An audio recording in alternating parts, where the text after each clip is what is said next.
painting anymore. Inspiration has come and then it has gone. Where has it gone? And how can we find it once again? To be fair, I painted this morning. It's a scene from Normal People. Good art just takes so much time, and I'm such an impatient person.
Today I got my hair done, and on the way there I decided I wanted to get curtain bangs. Ruby! It was a mistake. Not because they like look super bad or anything, but because they're annoying. I've styled them 3 times today, and it like took me so long to grow that out. There is at all times a violent, disgusting beast inside of me. You wouldn't know just by looking at me, but she's there. She's there. Anyways, I was just in the car on the way to my hair appointment, and I was like, bangs. Like, they hadn't been a thought in my mind leading up to this day. Like, I wasn't gonna, I don't know. I just wasn't in my right mind this morning. But speaking of right mind, this video is sponsored by BetterHelp.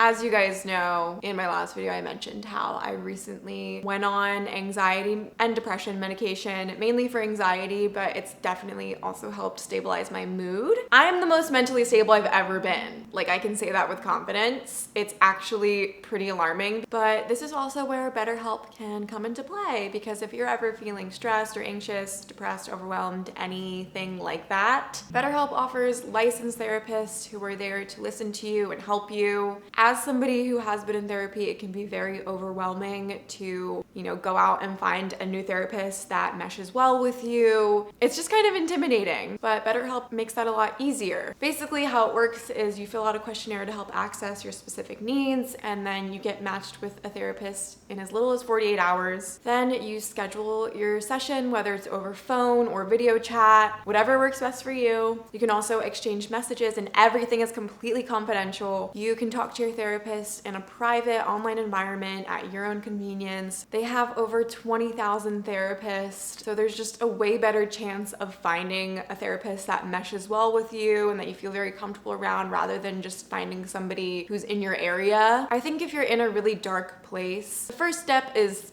admitting to yourself that you need to get help and you want to get better. Another really big important thing is having somebody you can trust to talk to. You can request a new therapist at any time with no additional charge. You guys can get 10% off your first month at betterhelp.com/Kennedy. That's BetterHelp, HELP.com/Kennedy. Everyone should be in therapy. I literally never sit down and do my makeup anymore because I don't have like a vanity, so I just stand up and do it, but I'm sitting down today. Yesterday, I went to New Jersey with Claudia to watch a bodybuilding competition. Because Jessie was competing, and I don't know, something inside of me just really wanted to go because it's so not my thing. Like, almost everyone there was obsessed with fitness to some degree, and if you know me, you know I'm literally could care less about fitness. I try to work out and be healthy, but I'm not like into fitness. So that was kind of why I wanted to go though, because I'm somebody who has a very open mind, and I'm so glad I did it because it was so entertaining. Seeing a bunch of like oiled up, overly spray tanned men just like posing like Please like me. Was just so satisfying to me. It was just so bizarre, but also weirdly inspiring. It takes so much discipline, but it was also just like funny because like bodybuilding is looked at as like a very masculine thing, but then you're looking at these men on this stage who are just like in these little underwear doing their poses, like, and they all like stink like spray tan. Life is too short to spend every single Saturday night at home alone with your cats. Speaking of switching things up, I recently, I feel so weird saying this, but like, I don't care. I recently got high. I tried these like gummies that are legal actually. They literally sell them at a store. They're not like weed. They are weed, but they're not. It's called like Delta 8. It's like a different part of the plant or something that still makes you high, but for some reason it's legal, but it's like a different type of high. And I have not gotten high from weed since high school. Listen, my mom was the type of mother who like borderline encouraged me to do that stuff because weed is natural and it's like not addictive, even though I kind of think it is addictive. And I don't know, I've never been a big weed person. I don't like feeling out of control. I'm a control freak, to put it lightly. So I don't like getting super drunk and I don't like getting super high, but I don't know, lately I've just been like, I want to try new things. I just really wanted to try it and I did it and it was fun. Yeah. I remember the first time I smoked weed. It was with my friend in high school. I think we were 16. It was in her basement and I smoked it out of a water bottle. But I just like was such a good kid growing up. Like I was a really good teenager. I didn't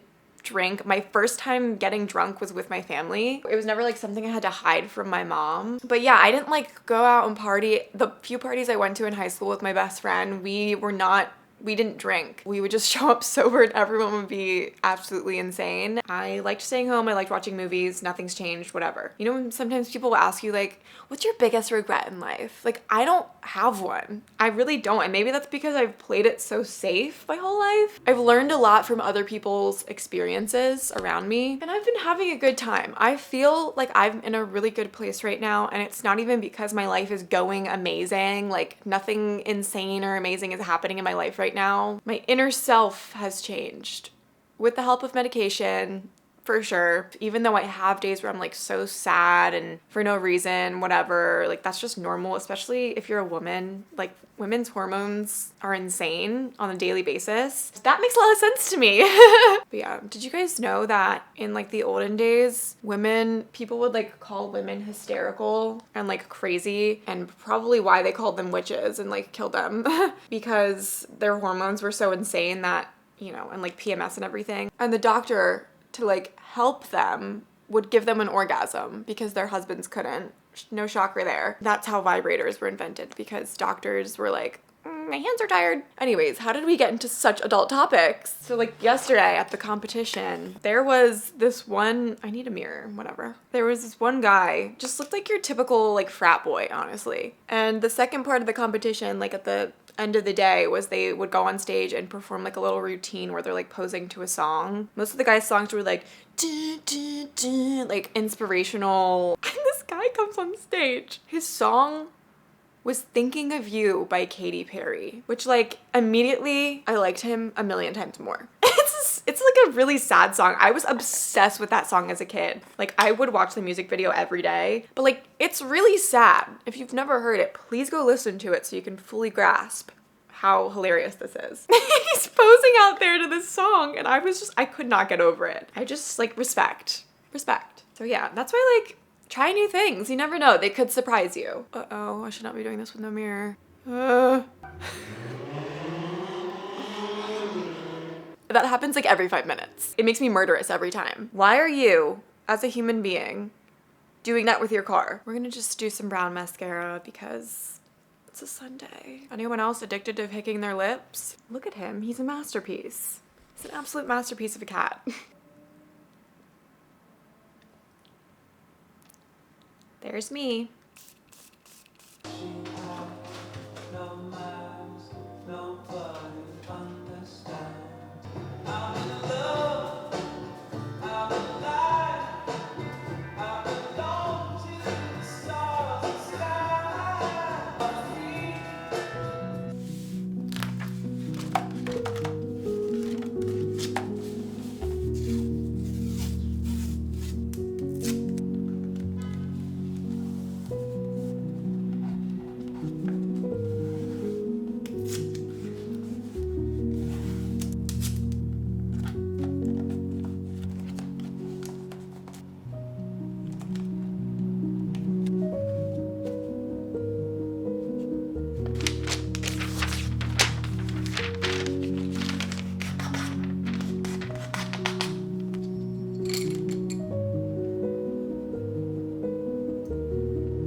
Before I end the video, I woke up at 4:30 a.m. this morning and made the mistake of going on my phone, so then afterwards I couldn't fall back asleep. So I've just been up since 4:30. I don't know, I was just thinking, and I wrote this little poem about happiness. And I wanted to share it. When I was little, happiness was getting the doll I wanted for Christmas. It was spending the day with my mom. It was staying home from school on my birthday. And as I got older, it got harder to find these moments of light, so I was in a constant state of dark, with dim, fading pulses of light at the smallest of things. I got out of bed today. I ate 3 meals. I left my house. I didn't cry because of something I said that I didn't mean. My anger didn't consume me. I craved happiness without even knowing what it was, without thinking about what it might look like for me. Maybe to feel joy, you must first feel pain. You must drown in the rain before the sun peeks out from behind the clouds and lights up your face the way it once did all those years ago.